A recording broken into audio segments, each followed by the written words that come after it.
बिस्मिल्लाहिर्रहमानिर्रहीम अस्सलातु वस्सलामु अलैका या रसूल अल्लाह। आज आपके पास एक बहुत ही प्यारा वाक़या लेकर हाजिर हुआ हूँ। एक ऐसे बादशाह का वाक़या जिन्होंने तकरीबन आधी दुनिया से ज़्यादा पर हुकूमत की, लेकिन इनकी आजिज़ी और इनकिसारी के मामलात इस तरह थे कि ये दिन के वक्त जो थे वो हुकूमत के फ़राइज़ सर अंजाम देते, काफ़िलों से मुलाकात करते, ताजिरों से मिलते, लोगों के मसाइल हल करते, और रात के अंधेरे होते तो ये गलियों का गश्त किया करते।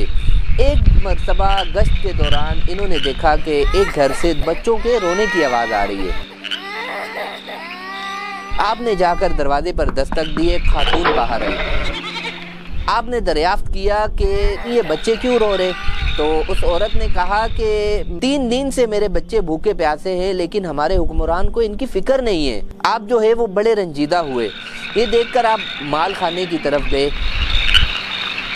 वहाँ से अनाज की बोरी अपने कंधे पर रखी और कुछ सब्जियां वगैरह ली। औरत के घर की तरफ जाने लगे तो इनके खादिम, जो बादशाह के खादिम थे, ये इनके पास आए और कहने लगे, हुजूर ये बोझ मुझे उठाने दें, आप क्यों तकलीफ करते हैं। इनकी आजिज़ी देखे, उन्होंने फरमाया कि क़यामत वाले दिन मेरा बोझ तुम उठाओगे।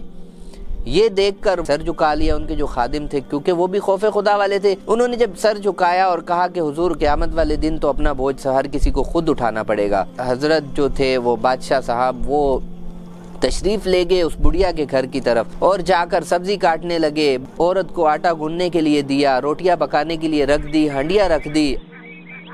अब बच्चे क्योंकि काफ़ी दिनों से भूखे प्यासे थे, रंजीदा थे, आपने उनके चेहरों पर मुस्कुराहट लाने के लिए अपने दोनों हाथ ज़मीन पर रखे और पाँव जिस तरह बकरी का बच्चा चलता है, कभी इस तरफ जाते और कभी उस तरफ जाते, उनका दिल बहलाने के लिए आप ये अमल करने लगे। खाना पक चुका, बच्चों ने खा लिया। इसके बाद जो है वो आपने उस औरत से फरमाया कि ए औरत, अपने बादशाह को माफ़ कर दे। लेकिन उस औरत ने कहा कि क़यामत का दिन होगा और मेरे हुक्मरान का गिरेबान होगा, मैं उस वक्त उनसे पूछूंगी कि तुम्हारी वजह से मेरे बच्चे जो हैं वो भूखे प्यासे रहे और तुम्हें हमारी फिक्र नहीं थी। आपने जब उस औरत की बात सुनी तो आप रोने लगे और कहा कि मैं ही वो तुम्हारा बादशाह हुक्मरान हूँ, आज जो कहना है वो कह लो, क़यामत वाले दिन मुझे माफ़ रखना। आधी दुनिया पर हुकूमत करने वाले बादशाह ये कौन थे, आप ये जानना चाहेंगे। ये हमारे प्यारे आका करीम सल्लल्लाहु अलैहि वसल्लम के प्यारे सहाबी हज़रत उमर रज़ियल्लाहु ताला अन्हु थे। आप क्योंकि अमीरुल मोमिनीन थे, आपको फ़िक्र थी लोगों की, तो दिन के वक्त हुकूमत के फ़राइज़ सर अंजाम देते, लेकिन रात के वक्त मदीने की गलियों का गश्त फरमाते। मदीने की गलियों का गश्त फरमाते इसलिए कि कोई मेरी सल्तनत में भूखा प्यासा ना सो जाए।